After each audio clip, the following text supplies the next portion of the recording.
In front of me is VIVO V50 Lite, and today I would like to show you how you can add emergency numbers.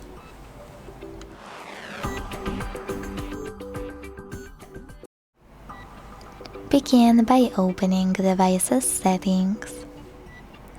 Then scroll down to hit safety and emergency over here.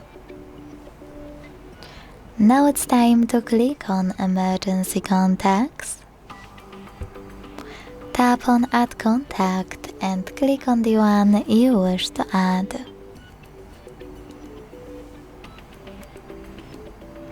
Then do exactly the same with all the other ones you need. To change order of your contacts on the list, hit Reorder at the top right corner. Hold one of them and place it wherever you want to. Then choose Save also at the top right corner.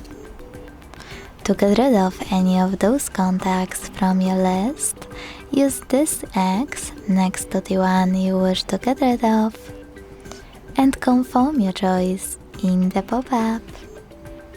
Thanks so much for watching. If you enjoyed this video, don't forget to leave a like, comment and subscribe. Bye!